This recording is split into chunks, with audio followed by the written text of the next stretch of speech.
Libra, sit still for a moment before we begin, because I want you to feel this the way I'm feeling it right now, not as an idea, but as a presence that has walked quietly into the room where I'm working.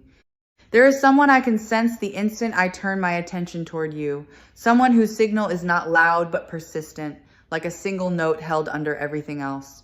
You know exactly who they are. You knew before I said a word. That small tightening in your chest as you started listening, that involuntary flicker of a face you weren't planning to think about today, that is the whole reading right there. Arriving before I've even described it. So let me describe it anyway, slowly, so you can watch it match what your own body already told you. The first thing that comes through is that this silence between you was never emptiness. That's the mistake most people make when someone stops reaching out. They read the quiet as a closed door, a final answer, a verdict delivered without words. But what I feel around this particular person is not a door that's shut. It's a breath that has been held for far too long. There is enormous pressure inside that stillness, the kind of pressure that builds precisely because nothing is being released. If this connection had truly ended, you would not still feel the weight of it the way you do. Endings are light once they're real. This is heavy, and heavy means unfinished. I want to correct something you've been telling yourself about why the communication stopped, because I don't think the story you've been carrying is the true one. You've probably built a version where you did something wrong, where you said too much or too little, where you were somehow the reason they slipped away. Set that down.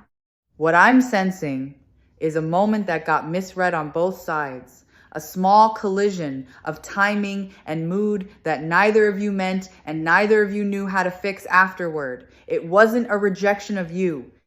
It was a fumble in the dark, and then the awful human tendency to let a fumble harden into a habit, and the habit into a wall that neither of you actually wanted to build.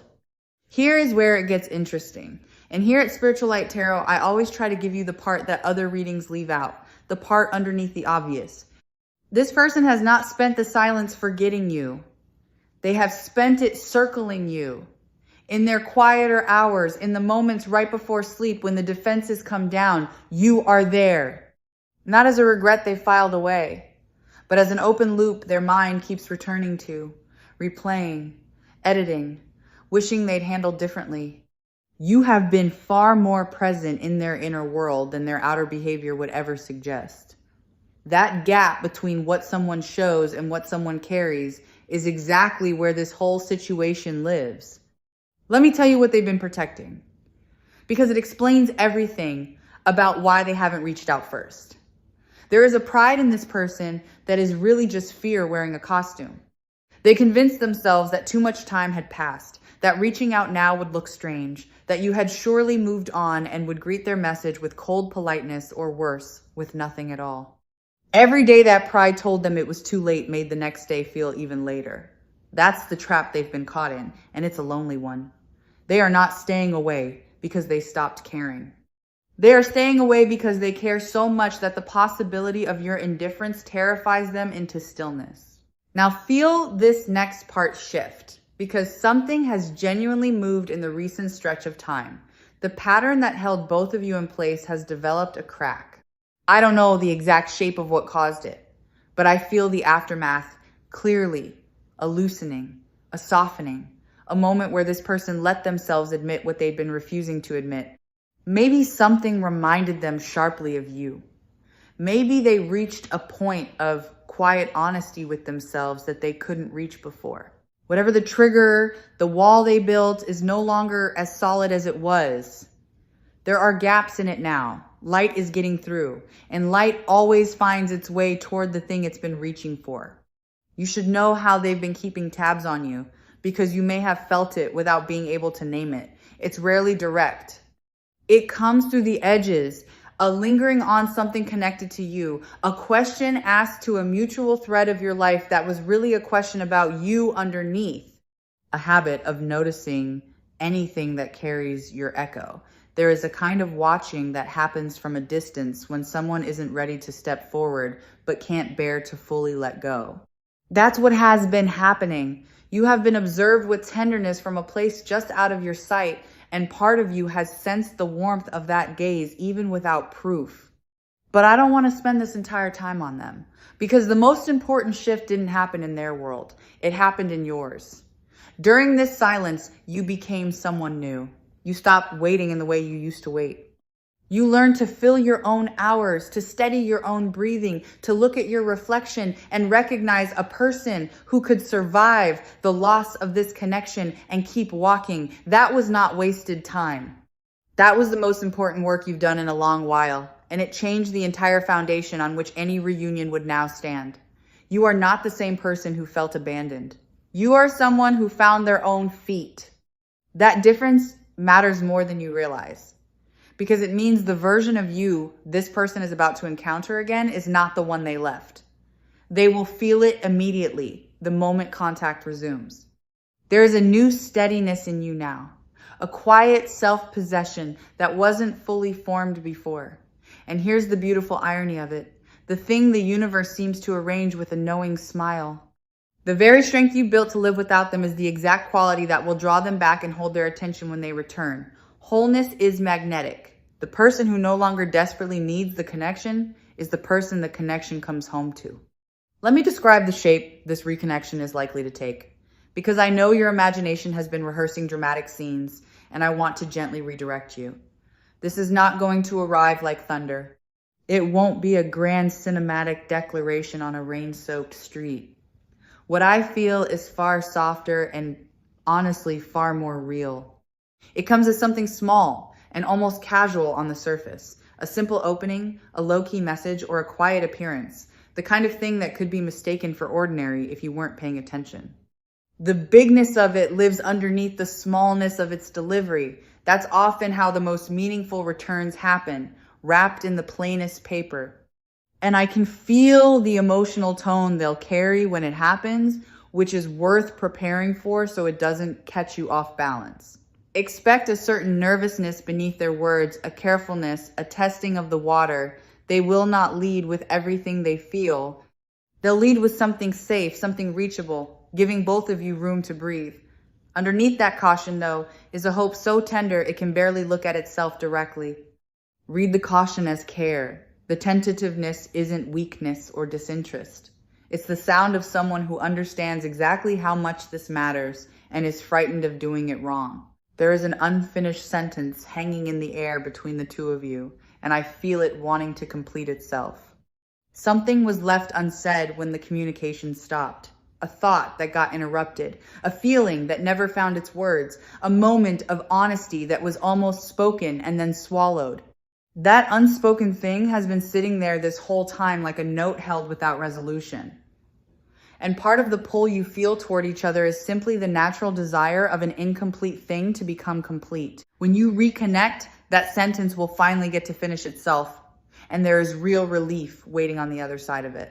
Now I need to talk to you about how to receive this, because how you show up will shape everything that follows. The temptation, when someone you missed comes back, is to fling every door open at once, to pour out all the longing you held back, to make it easy for them by taking on all the emotional labor yourself. Resist that gentle flood, not out of coldness, but out of self-respect. Let them do their share of the reaching. Let them extend and then meet them, rather than sprinting the whole distance while they merely stand still. A reconnection built on mutual effort has roots. One built on your effort alone stays fragile. I want to draw a clear line for you between two things that can look identical from the outside but feel completely different from within, because this is the pivot the whole situation turns on. There is reopening a door, and there is being pulled backward. Reopening a door means you step forward as the whole person you've become, choosing this connection from strength on new terms, with your eyes open. Being pulled backward means you abandon everything you learned and collapse into an old version of yourself the moment they appear. This return is meant to be the first kind. You are not going back to what was. If anything happens here, it's the building of something that never fully got to exist the first time. Consider for a moment what this person actually represents to you. beneath the specifics of who they are. Because I think the connection points to something larger than the two of you. People who linger in our lives long after they've gone quiet are often mirrors, reflecting back a part of ourselves we're still learning to hold. This person showed you a capacity for openness or for hope or for a kind of loving that you didn't know you had until they drew it out of you. Even in the silence, they've been teaching you that this capacity lives in you permanently now. It's yours to keep, whether or not they return. And knowing that is what finally frees you to want the reunion without needing it. The timing of all this has been confusing you, I know, because you've been asking when, as if the answer were a fixed point on a calendar you just haven't been shown. But that's not how this works, and it's not how it's ever worked. The timing isn't governed by clocks. It's governed by readiness, by the slow alignment of two inner worlds finally reaching the same page at the same moment. What I can tell you is that the readiness is arriving. Both of you have been ripening toward this without knowing the other was doing the same. And things that ripen at the same pace tend to meet at the same time. Let me name something about your own worthiness that I think you've been quietly doubting through all of this. Somewhere in the silence, a small voice in you started to wonder whether you were easy to leave, whether you were the kind of person people walk away from and don't come back to. I want to dismantle that lie completely. The very fact that this connection refuses to dissolve, that it keeps its grip across all this quiet, is proof of your significance in this person's life. You are not forgettable. You are not disposable. You are the one they couldn't fully release even while telling themselves they had. Let that settle into the place where the doubt used to live. There's a softness that's going to be required of you when the moment comes. And I don't mean weakness. I mean the strength that can afford to be gentle. When this person returns, they will likely arrive with some awkwardness, maybe some clumsy first words, possibly an approach that isn't as smooth as you might wish. Try not to punish them for the imperfection of the attempt. The fact that they're attempting at all against all the fear that kept them frozen is the real message. Grace in that first moment will open far more than perfection ever could. You can be discerning and warm at the same time. Those two things were never enemies. I feel a warmth building as this reading moves toward its center, and it's the warmth of something being restored rather than something being risked. So many reconnections carry a note of danger, a sense of playing with fire, of reopening a wound. This one doesn't feel like that to me. This one feels like a homecoming. Like two people who wandered off in different directions, finally turning around and recognizing the same landmark.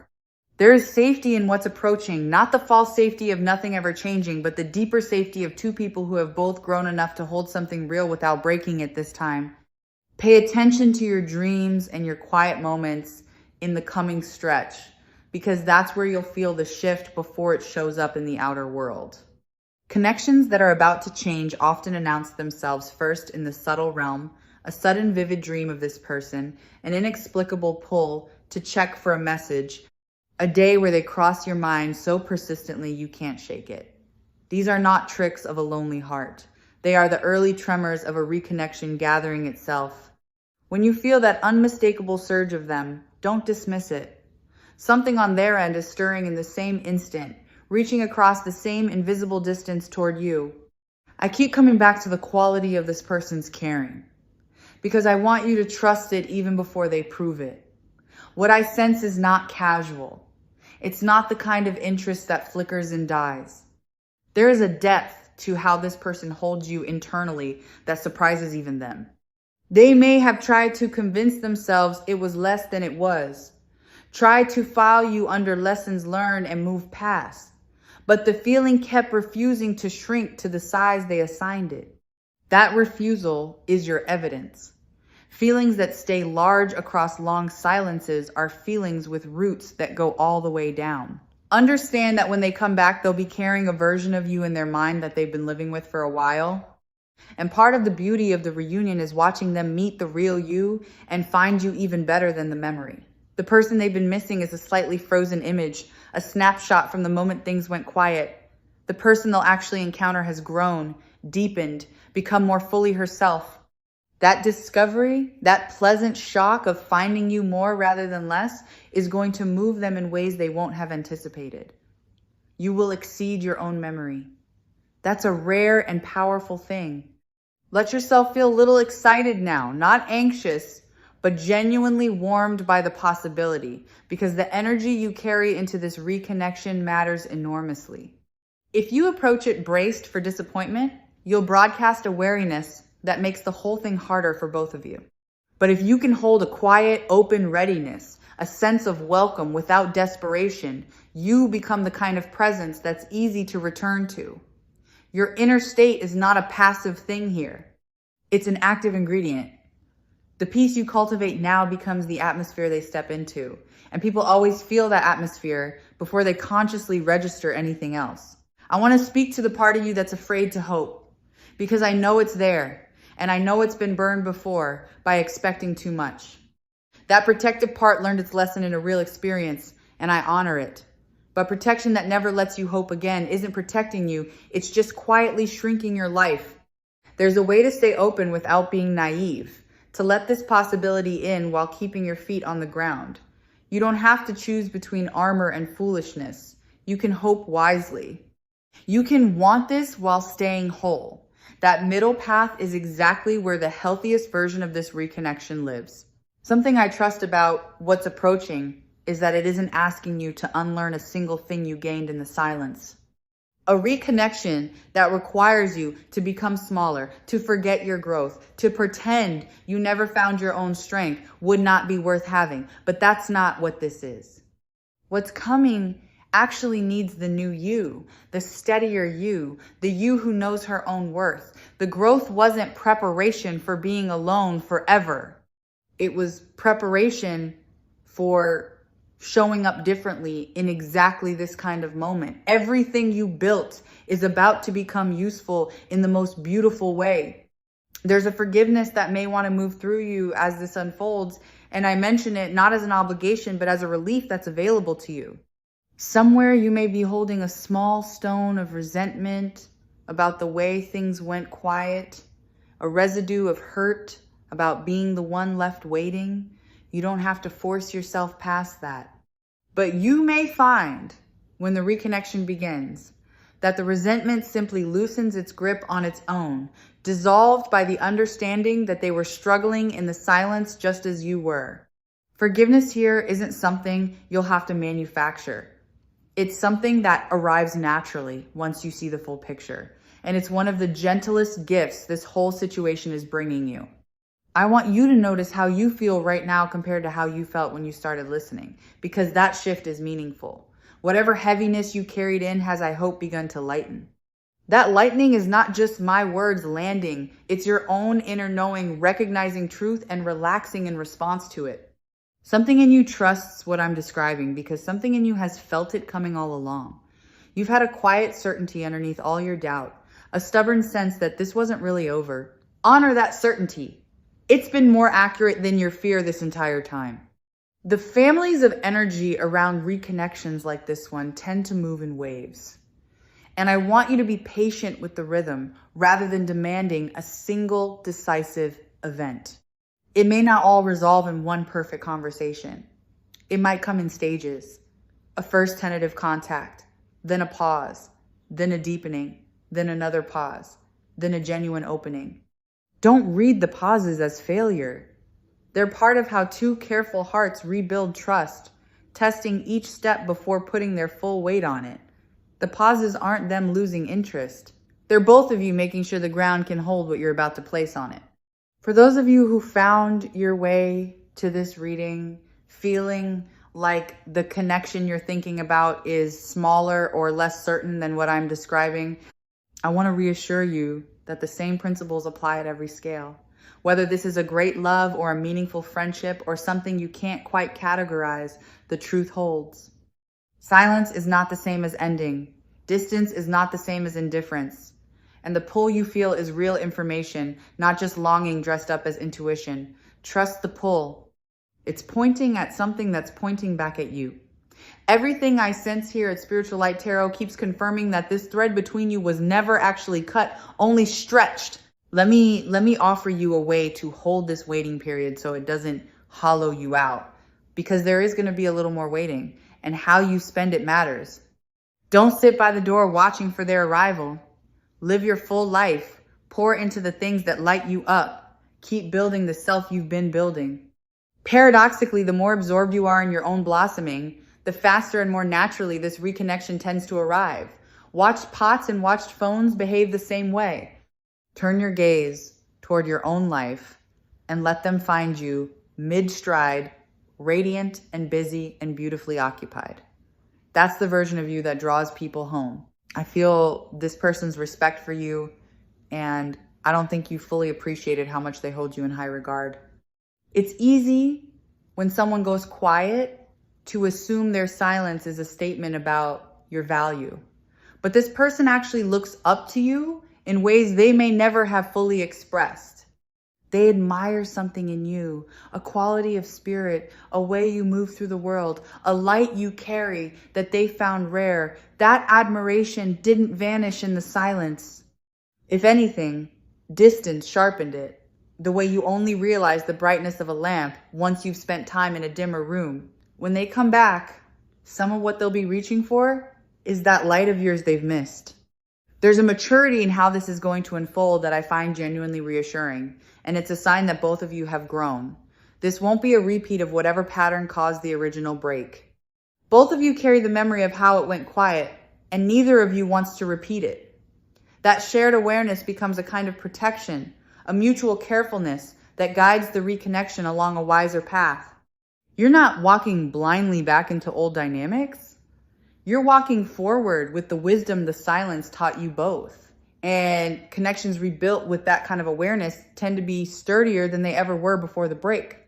I want to acknowledge the courage it takes to even entertain this possibility.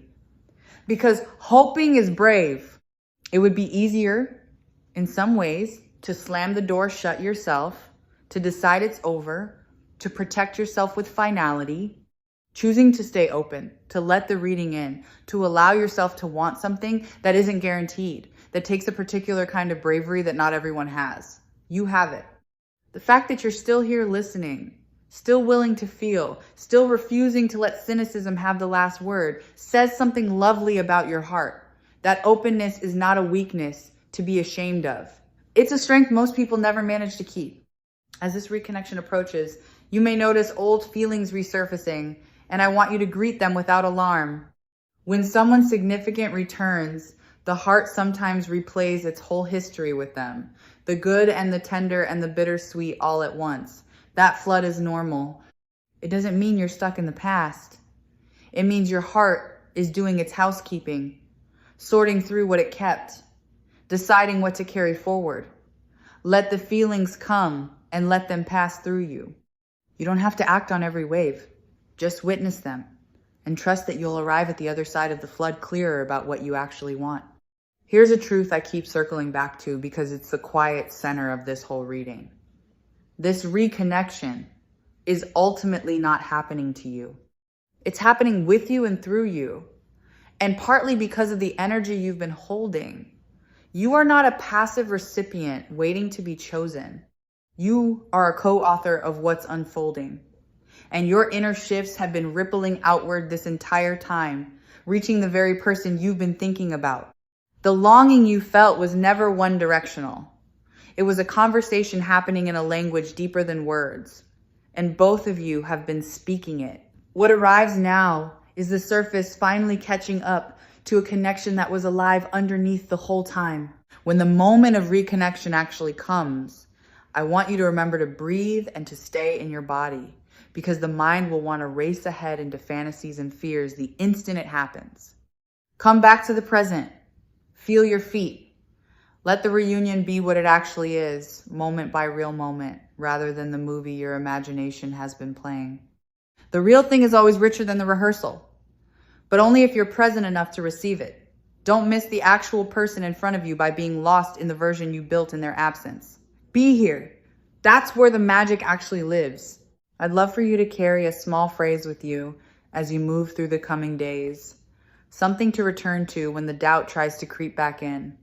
Let it be simple. What is mine finds its way to me. Say it when you feel the impatience rising, when the silence tempts you to despair, when you catch yourself checking for a message that hasn't come yet. What is truly yours is not something you have to chase or force or manipulate into being. It arrives through alignment, not through effort. And this connection, if it's meant for you, is already making its way back along a road you can't see but can absolutely trust. There is a place, I sense, that holds the memory of the two of you, somewhere you spent time together or that became quietly associated with them in your mind. That place has been carrying a charge this whole time, and when this person's energy stirs, places like that one often light up first, pulling at you for reasons you can't quite explain. If you find yourself unexpectedly drawn back towards somewhere connected to them, or if such a place keeps surfacing in your thoughts, take it as a signpost rather than a coincidence. The outer world often mirrors the inner shift, and geography has a strange way of announcing what the heart is about to do. I sense that the people around this person have begun to notice a change in them, even if you haven't seen it yourself. There's a restlessness they can't fully hide, a distraction, a way their attention drifts mid-conversation towards something private. Those closest to them may have caught them in a wistful mood they can't quite explain away. This is what it looks like from the outside when someone is quietly wrestling with the pull to reach out.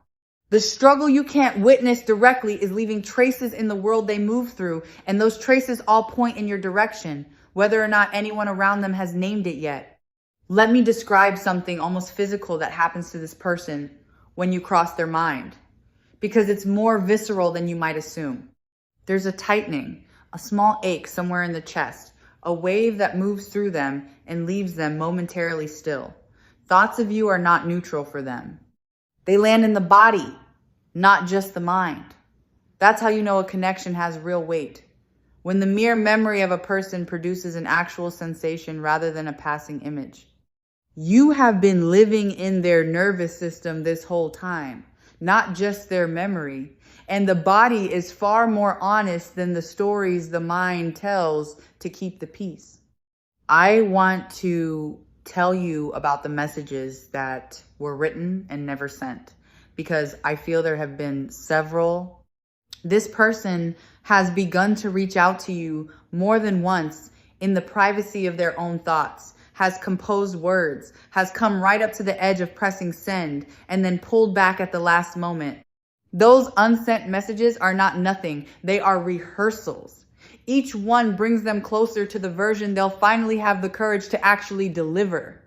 The attempts you never saw were real attempts, and they mean the impulse to reconnect has been alive and active, gathering strength with every draft that didn't quite make it out into the open.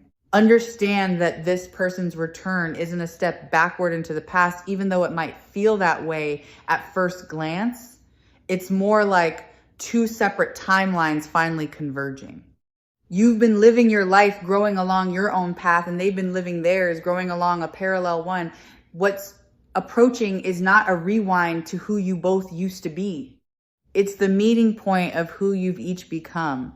A fresh convergence of two people who happen to share a history, but are arriving at this reunion as updated versions of themselves. Think of it less as reopening an old chapter and more as two roads that split long ago, quietly curving back toward the same destination. There's a protectiveness in this person that surprises me, a quiet instinct to shield you, to make sure you're okay, that has persisted through all the silence. Even while staying away, some part of them has kept a watchful eye on your well-being, has felt a flicker of concern when they imagined you struggling, has wanted good things for you, even from a distance.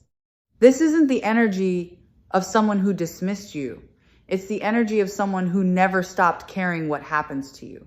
That protective thread is one of the strongest signals I'm picking up, and it's one of the surest signs that what stands between you is love in some form, not indifference. You'll want to know how to tell whether their return is genuine or just a passing impulse, and I want to give you something solid to hold.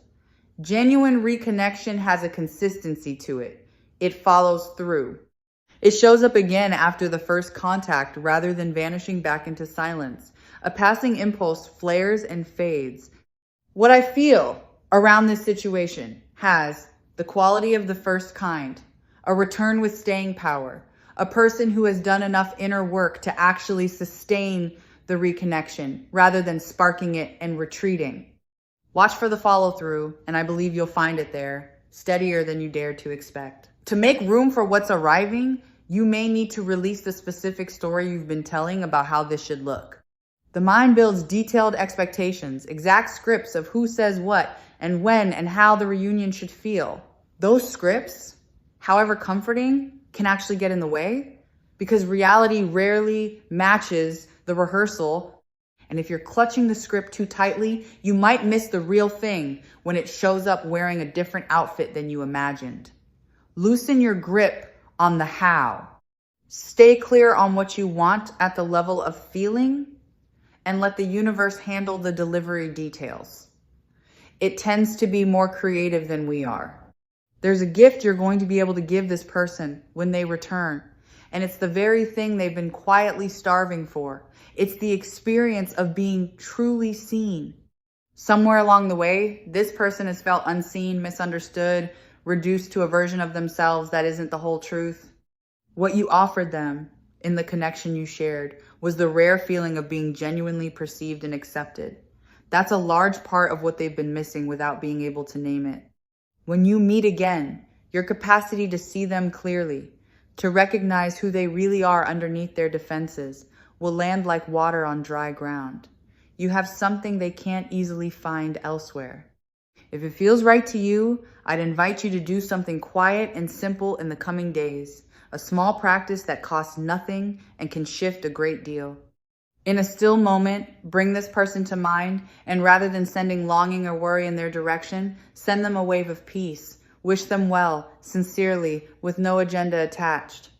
Release the grip of needing anything from them just for that moment and offer genuine goodwill instead.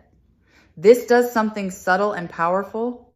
It clears the channel between you of the static of desperation, and a clear channel is far easier for someone to travel back along than one crowded with anxious reaching.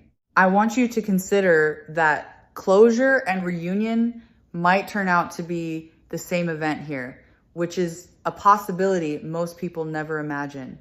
You may have been thinking you need one or the other, either the door reopening or a clean sense of completion so you can move on. But sometimes life offers a third thing, a reconnection that itself becomes the healing, a conversation that both reopens the connection and resolves what was left hanging, all at once. You don't necessarily have to choose between getting them back and getting peace. What's approaching may hand you both in the same tender moment, and that's a kind of grace worth staying open to. One of the quieter gifts hidden in all of this is what it will do for your relationship with your own intuition going forward. You've been sensing this reconnection coming for a while, even when logic argued against it, even when the silence seemed to say otherwise. When it actually unfolds the way some deep part of you always suspected it would, that's going to teach you something you'll carry for the rest of your life, which is that your inner knowing is trustworthy. This whole experience is quietly training you to believe yourself, to honor the signals that arrive without proof. That lesson will serve you long after this particular story resolves in every corner of your life, where you're learning to trust what you feel. Waiting is anxious, contracted, always leaning toward a future that hasn't come. Knowing is spacious, settled, at peace in the present because it trusts what's on its way. You spend enough time in the waiting. Step into the knowing.